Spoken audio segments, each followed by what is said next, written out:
suara nangis, suara ketawa, suara cewek nangis.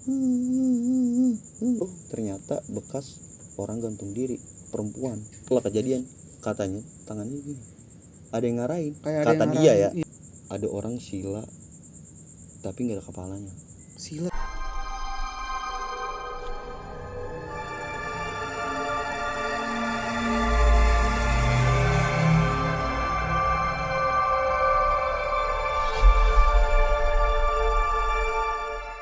Balik lagi di channel Bungkus Cerita Horor. Kali ini kita kedatangan narasumber ya, kru juga, dari bagian kru juga sih. Dia pengen menceritakan pengalaman dia di suatu tempat kerja di daerah Bekasi ya. Betul. Oke, langsung aja nih kita dengerin cerita dari Bang Awai. Om. Jadi kejadian apa nih Bang yang pengen diceritain? Sebelumnya gue mau bercerita tentang kejadian di itu masih umur kayak belasan deh, masih umur belasan, tahun 2011an kayaknya deh, seingat gue waktu itu. Jadi kawan gue ada beberapa orang untuk bantuin kerja di sana nah itu kan bikin kayak nugget yang bungkusan tuh, yang pekan itu. Berarti ini pabrik ya? Iya, pabrik. Nah gue trainingin orang-orangnya lah, awal-awal gue trainingin orang-orang yang mau kerja di situ sebelum gue kerja masuk ke bagian kerjaan itu ya. Jadi gue trainingin dulu mereka dulu nih yang belum pada bisa. Nah setelah itu gue diangkat lah jadi karyawan situ sama teman-teman gue juga. Ada gue, Bang Gopak, terus Wandi, Jamal, itu semua bareng-bareng buat trainingin di situ. Nah nggak lama gue jadi kerja di situ juga, akhirnya nggak jadi pulang ke sini ke Bekasi. Jadi gue merantau berarti ini. Iya, jadi hitungannya merantau ke sana gue ke.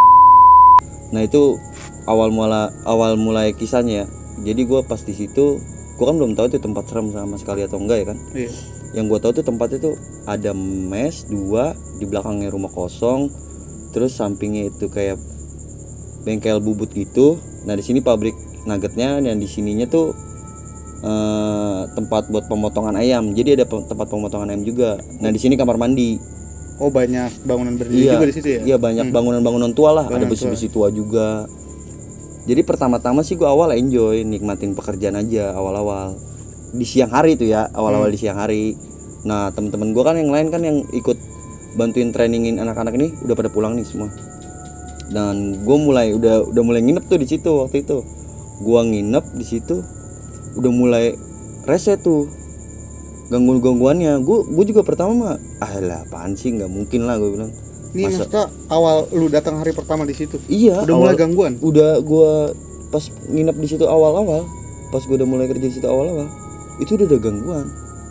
Pokoknya setelah maghrib, sebelum maghrib ke atas tuh udah gangguannya tuh udah lumayan mengerikan kalau menurut gue. Dari mulai gue tidur, teman gue kerap-kerap terus teriak-teriak, kerap-kerapnya tolong teriaknya. Gue bangunin, lu kenapa? Enggak apa-apa, terus tidur lagi. Awalnya kayak gitu tuh, awalnya dia kerap-kerap terus dia. Dan ada suatu momen kan gue nggak pada, namanya ini kan pada begadang ya kan, pada ngobrol santai. Gue lagi ngobrol santai, tiba-tiba tembok tuh ada yang dek digedor gitu maksudnya? Iya, tembok di dek. Nah itu gue nggak tahu tuh.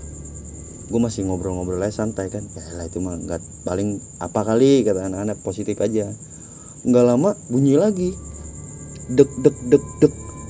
Udah nih kata anak-anak, gua udah nggak beres nih, yaudah skip kita sambil ngobrol aja, udah nggak apa-apa. Nggak lama suara ada baru dimulai, kayak suara kuda tuh, satu tarikan kayak gitu doang. Itu dengar semua ya, nggak cuma gue doang yang dengar. Oh, ini dengar semua posisi? Dengar semua anak-anak. Coba positif aja udah, apapun dilakukan maksudnya biar nggak takut. Iya, biar nggak takut. Sampai main kartu bareng-bareng karena udah sebetulnya mah takut kalau di video. Nah setiap malam tuh, nah terus gue tidur mulai aktivitas paginya, udah mulai kerja. Di situ gue udah bertanya-tanya tuh, udah banyak ngobrol, ini dulu tempat sebagai apa, emang tempatnya udah lama kosong ternyata. dan gua sama anak-anak jadi kepo nih tempat nih sebenarnya bekas apa sih, kok bisa seserem ini. Nah ternyata pokoknya selama gue tidur setiap malam tuh pasti ada selalu tembok dek dek dek sama suara itu ya, suara cewek nangis kadang-kadang. Gue pernah ada suara cewek nangis. itu mah gue jelas denger. Gue lagi main kartu nih sama anak-anak. Jam berapa tuh? Kayaknya masih jam 10 deh. Gue main kartu sama anak-anak. Terus ada suara cewek nangis. Gue merinding dong ya di situ ya. Atau gue ini apaan nih? Ini udah malam ke berikutnya ya. Gue pokoknya setiap malam tuh selalu diganggu-ganggu kayak gituan di tempat itu. Suara nangis, suara ketawa, dan suara kan gerbang tuh depan ya, gerbang gitu ya. Tuh gerbang ditempong batu. Cuma nggak ada batunya. Itu ada security padahal yang jaga. Ada security, pos security gerbang. Jadi ditempong batu gitu. Iya, suara gitu ya. lemparan batu. Iya, buar. Dicek kan anak-anak keluar semua nih. Takutnya kenapa-napa ya kan, takutnya ada orang yang rese atau apa. Pas dicek kagak ada apa-apa. Gak ada apa-apa. Security-nya malah lagi santai. Security masa nggak ngedenger atau? Mungkin dia udah tahu. Kalau menurut gue ya, kalau di situ tuh sering terjadi hal-hal mistis kayak gitu. Nah anak-anak tuh bertanya-tanya lah, anak-anak semua. Ini kenapa? Maksudnya kok bisa terjadinya? Maksudnya ketika setiap malam gitu, selama gue kerja di situ tuh pasti selalu. Itu setiap malam tuh gue kerja di situ selalu gangguan kayak gitu deh. Pokoknya kalau mau ke kamar mandi ya minta temenin, jadi pada takut sama lain. Iya, jadi pada takut karena sering ada gangguan ya. Nah, gue kan ngobrol lah sama security-nya di situ. Katanya sih di situ di belakang mes gue, kan mes gue 2 tuh ya, maksudnya 2 tempat cuma bisa masuk. Cuma nggak ada pintunya yang di dalamnya. Tetap di luar ada 2 pintu, jadi bisa masuk. Gue nanya sama si security, di belakang mes kan ada rumah kosong tuh. Gue kepo dong, ini rumah kosong lama banget, udah ringkih lah bangunannya, udah bangunan tua. Iya tua gitu. Katanya sih di sini pernah ada yang gantung diri, cewek. Gantung diri? Iya. Katanya sih depresi, antara hamil atau apa pokoknya depresi. Dan gue makin merinding lah di situ ya kan. Wah nggak bener nih gue bilang. Setelah gue tahu itu, malah semakin malam. Entah pohon yang di depan mes gue itu diorak-orak, tapi nggak ada orangnya. Itu gue ngeliat sendiri. Gangguan malah semakin parah. Iya, semenjak gue tahu itu belakang mes itu ternyata bekas orang gantung diri, perempuan masih muda katanya. Nah emang itu tempat tuh menurut gue tuh bisa dibilang tuh itu tempat serem banget. Kalau malam tuh serem banget. Banyak bangunan besi-besi tua juga yang bikin seremnya. Udah gitu kosongnya lama tuh pabrik. Nah gue gawe lagi kan, besoknya gue ceritain ke bocah-bocah. Udahlah, ntar juga lo terbiasa sama hal-hal kayak gini. Lah gue makin aneh kan sama teman gue yang orang situ. Iya. Terbiasa sama hal gini. Nah teman gue ke kamar mandi, ada kamar mandi kan 3 nih ya, 1, 2, 3. Ada 1 kamar mandi itu yang nggak boleh dibuka. Di situ yang gue masih bingung kenapa nggak bisa dibuka. Karyawan nggak boleh semua buka. Lu nggak nanya alasan kenapa itu kamar mandi nggak terpakai atau nggak bisa dibuka gitu? Pokoknya nggak boleh dibuka katanya. Oh nggak Gue boleh. nggak sempet nanya ke sono-sono ya, karena kan segan gue nanya sama yang punya. Oh iya itunya. Rada segan juga gue sama bosnya. 1 nggak bisa dibuka. Nah ada bocah cewek, karyawan juga situ, dia cewek mau kencing. Dia nggak sengaja buka kamar mandi yang itu. Pas dibuka katanya ada cewek. Oh cuman pintu kamar mandi itu posisi nggak terkunci nggak apa tapi bisa dibuka? Dikunci. Oh dikunci. Kunci katanya. Dikunci. Tapi tiba-tiba aja itu dia bisa terbuka. Gua nggak ngerti bisa dah tuh. terbuka? Bisa terbuka, dilihat ada cewek. Ada cewek. Kayak pakai, anjir merinding gua. Kayak yang tau kan orang-orang zaman dulu kalau mandi tuh yang pakai kemben gitu. Oh, kemben. Iya kayak gitu-gitu. Iya. Cuma ngadepnya nggak, mukanya ngadep sono. Jadi dia cuma lihat rambut doang lagi duduk begitu. Oh dia berbalik badan gitu. Iya. Merinding gua. Itu nggak cuma tuh cewek yang lihat ya, yang lain juga ngelihat. Masalahnya yang orang mungkin iseng ya, orang ke kamar mandi ini apaan sih kok segala dikunci gitu. Sempat dilihat juga sama orang-orang yang lain, masih diintip dilongok gitu dari atas. Ada juga katanya. Ada. Sama persis yang dilihat tuh cewek. Gue kan makin ke kamar mandi makin takut dong. Maksudnya jadi gimana ya? Gue ke kamar mandi tuh jadi kepikiran hal itu terus. Iya. Karena ada yang lihat sosok itu. Gue sampai mandi tuh nggak pernah mau menjelang maghrib itu gue nggak pernah mau. Sampai pokoknya jam 5 mandi jam 5. Oh sorry, tadi posisi kamar mandi yang terkunci itu dia ada di tengah atau Di tengah. Oh di tengah. Di ya? tengah. Nah anak-anak tuh yang ngintip tuh yang gue bilang tuh tadi tuh, dia manjat dari bak kamar mandi, Iya, ngintip kelihatan. itu kelihatan. Kenapa ini nggak bisa dibuka? Jadi pertanyaan maksudnya. Dan setelah itu gue mulai aktivitas lagi. Setiap malam gue pokoknya dapat gangguan. Setiap malam. Entah tuh dari samping tuh yang pabrik bubut itu, yang besi pabrik bubut, terus ada besi-besi tuanya itu selalu mesinnya dimain-mainin. Sampai ada mesin bunyi Iya. mesin main. Ting ting ting. Gak ngerti kalau tikus mana mungkin. Padahal itu udah bangunan tua kosong udah terpakai. Iya, Udah nggak ada dipakainya aktivitas iya. apa-apa kan? Cuma dipakai juga dia kadang-kadang sama itu kan jadi pabrik bubutnya. Cuma bangunan tua yang zaman-zaman dulu itu masih ada disimpan masih ada. sama yang punya tuh tanah. Hmm. Itu kan tanah lumayan luasnya hampir 2 hektar kalau nggak salah deh. Itu lumayan luas, Bang. Luas juga ya. Cuma emang lama terbengkalai. Iya. Nah, yang aktif tuh kayak pabrik bubut, aktifnya cuma siang, sisanya nggak aktif. Terus pemotongan ayamnya juga ada tuh yang sebelah pojok. Nah, ini yang pabrik gua gawain yang jadi pabrik ini tuh apa? Pabrik nugget itu. Nah, itu pertama awalnya kosong, terus dibikin lah jadi pabrik nugget. Nah, gue yang kerja nih, yang trainingin, terus akhirnya jadi kerja di situ, buat bantu-bantu. Gue kan kerja di situ hampir 3 bulan kalau nggak salah deh. 3 bulan kalau nggak salah. 3 bulanan. Iya, jadi nah itu pernah ada di momen ketika anak-anak tuh nggak tahu hari itu kayaknya hampa aja, kayak kosong aja anak-anak semua. Gawe aja pada biasanya, cuma kayak kosong ya, kayak nggak ngobrol, kayak apa gitu, kayak hampa aja gitu. Oh iya. Temen gua si sebutlah si F, nggak usah sebut namanya. Dia kan bagian giling daging, dia giling daging itu, daging kayaknya daging deh. Daging, mesti tahu kan mesin yang daging yang jadul itu. Mesin gilingnya. Iya, yang keluar tuh langsung kayak gitu banyak. Oh iya tuh iya. Iya, yang Kayak- kecil-kecil gitu. Iya, daging. kayak usus panjang gitu keluar Iya. ya. Dia mungkin lengah atau gimana ya, tiba-tiba tangannya masuk. Katanya dia ya, pas tangannya masuk itu kata dia ada yang ngarahin gini. Dia yang ngomong ya itu sendiri. Dia masukin cak, berat, lama dulu, seret. Tangannya keriting semua. Langsung diangkat dong, sama bocah dimatiin mesinnya, langsung diangkat. Lu kenapa? Gak tahu gua nggak tahu apa-apa ini. Udah darah di mana-mana kan. Anjir. Tangannya udah segini nih keriting.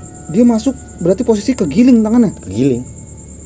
Katanya dia pas ditanya, pas setelah kejadian, katanya tangannya gini. Ada yang ngarahin. Kayak ada Kata yang dia ya. ngarahin. Iya. Nggak gua ada kata dia tuh kayak gitu.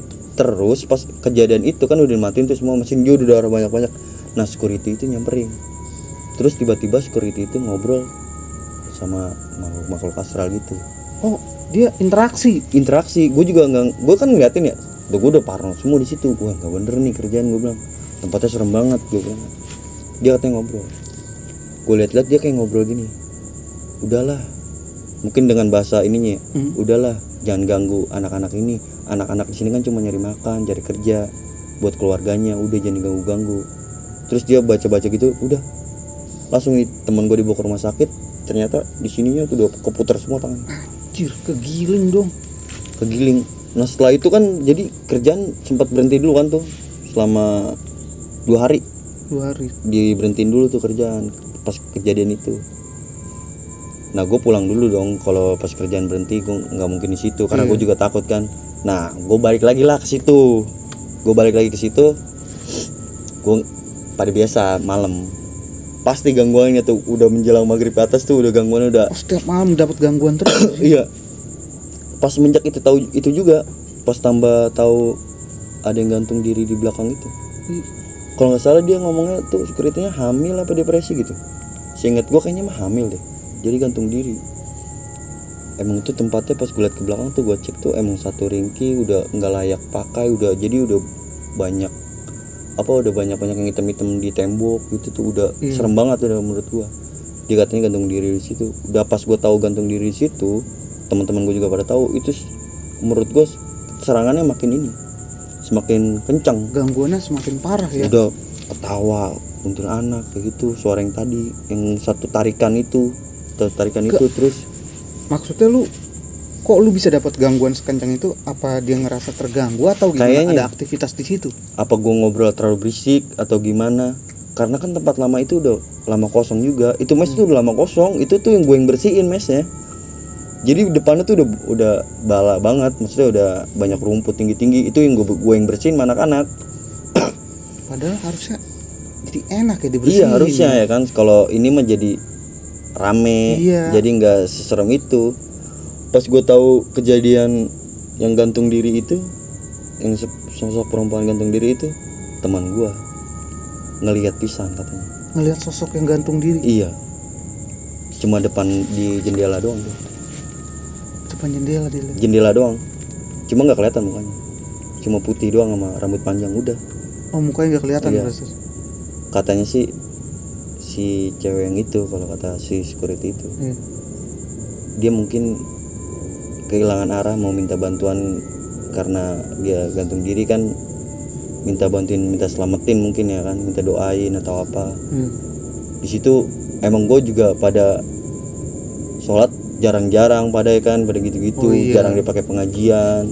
Dari situ gue pada mulai inilah, setelah udah mulai sholat, mulai ngaji tipis-tipis, tetap ada gangguan tuh tetap ada.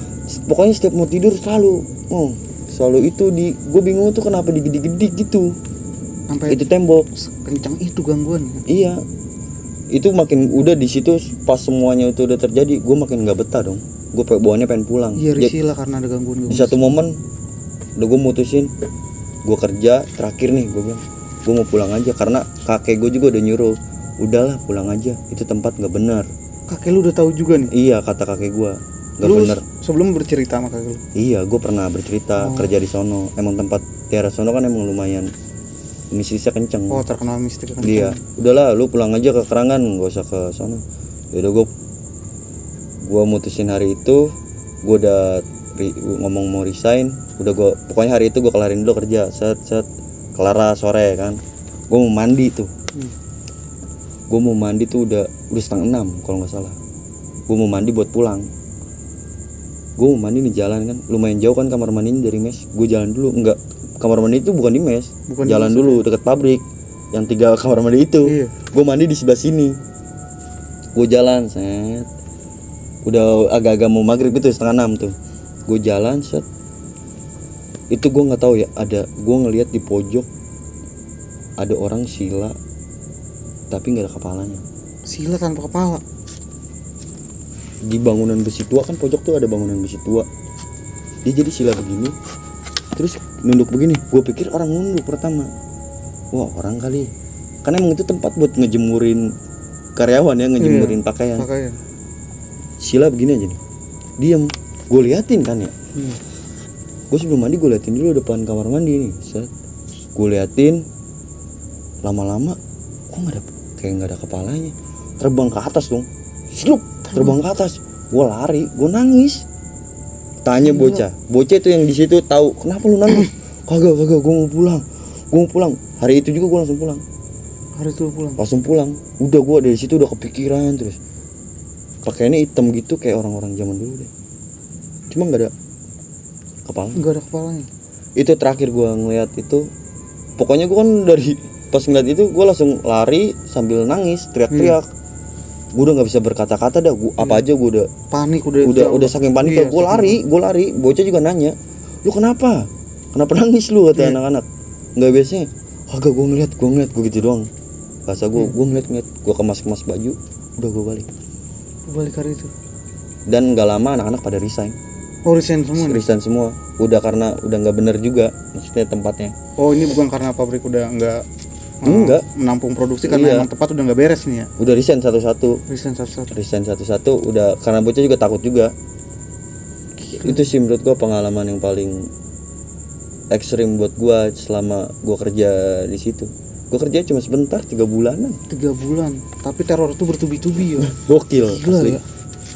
Kalau bisa dibilang mah itu mah pengalaman yang paling menyedihkan selama gua kerja. Iya.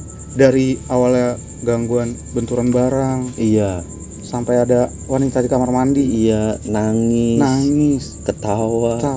Itu apa, pohon dioyak-oyak tapi nggak ada orangnya. Sama udah banyak banget tadi yang kepala buntung itu. Sama ada kejadian sampai ada temen lu korban yang tangannya masuk katanya sih diarahin giling ya. sampai separah itu ya itu tempat. Oke, gila, gokil banget sih cerita lu, Bay. Parah Asli. anjir. Menarik tapi ngeri juga sih cerita dari Bang Awe saat ini. Sampai menelan korban walaupun gak meninggal ya, tapi itu parah sampai bagian tangan teman tuh tergiling. Oke, itu tadi cerita dari Bang Awe ya. Next kita bakal balik lagi dengan cerita-cerita horor, menarik, horor lagi, menarik lagi, bahkan lebih horor lagi di Bungkus Cerita Horor.